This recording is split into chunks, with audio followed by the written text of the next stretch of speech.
Shalom Alehem Besem Yesua Masya, Bapak Ibu yang terkasih dalam nama Tuhan Yesus.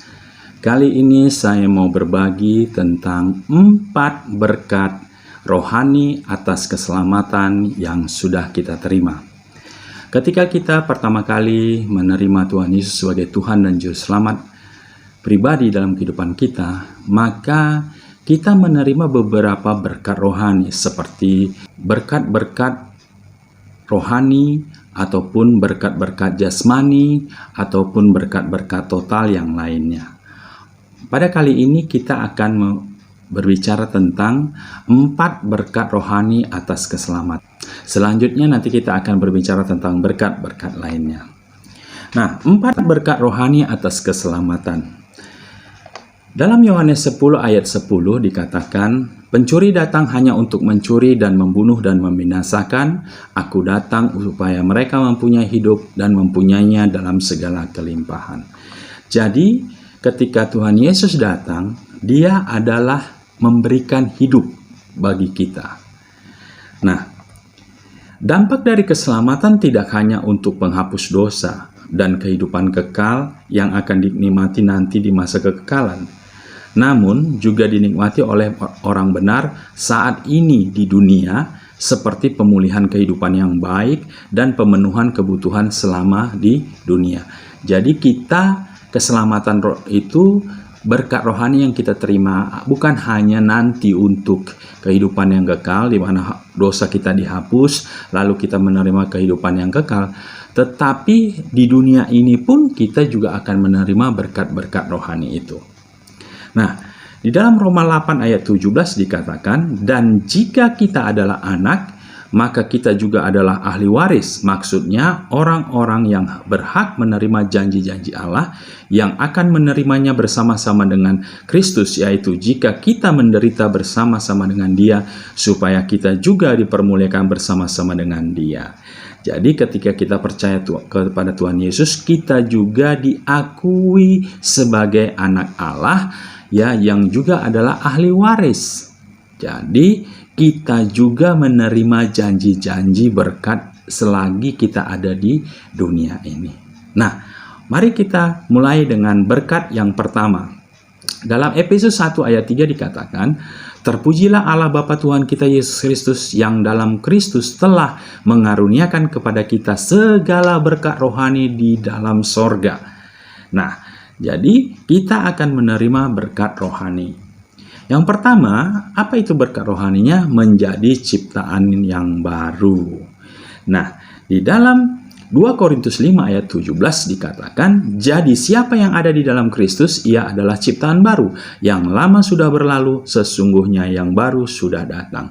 Jadi, ketika kita menjadi ciptaan baru, kita lahir baru, maka dikatakan bahwa kita sudah hidup baru, menjadi ciptaan baru.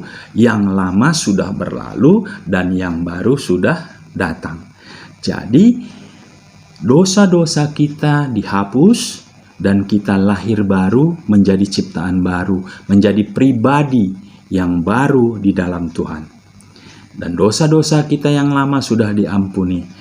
Ya, kita hidup kudus. Nah, pada saat itu kita memulai hidup yang baru ke depan bersama Tuhan. Jadi yang lama sudah tidak dihitung lagi oleh Tuhan. Yang lama sudah berlalu. Jadi berkat rohani yang pertama ini harus kita pahami dan kita imani dan kita pegang bahwa kita menjadi ciptaan yang baru. Yang lama sudah berlalu, yang baru sudah tiba. Itu berkat yang pertama. Nah, berkat rohani yang kedua dikatakan menyandang status sebagai anak Allah. Ini luar biasa.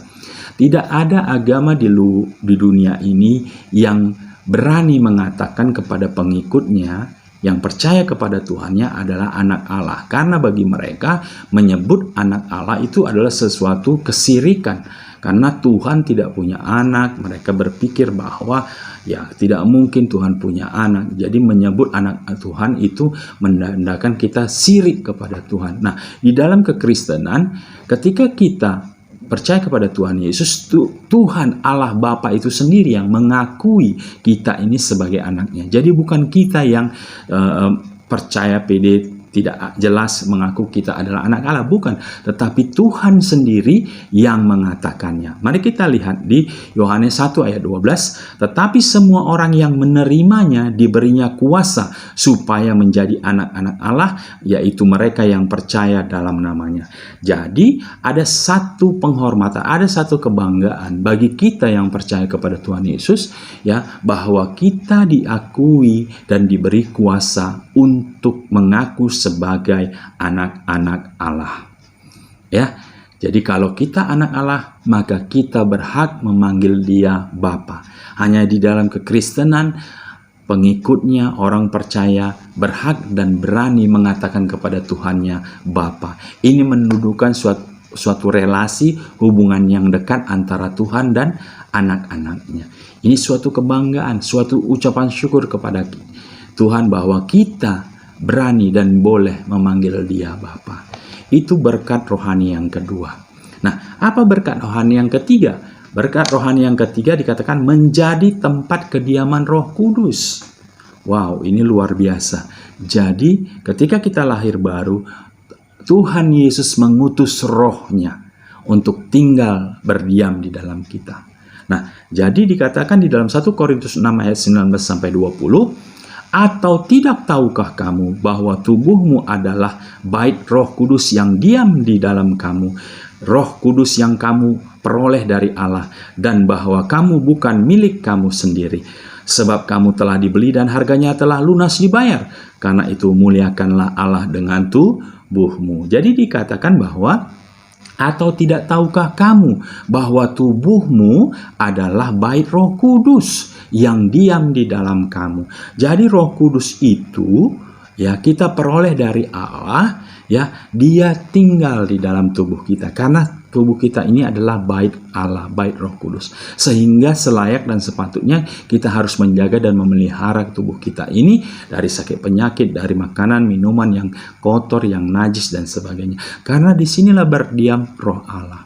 Itu kenapa dikatakan Immanuel, Allah ada di dalam diri kita dan kita ada di dalam diri Yesus.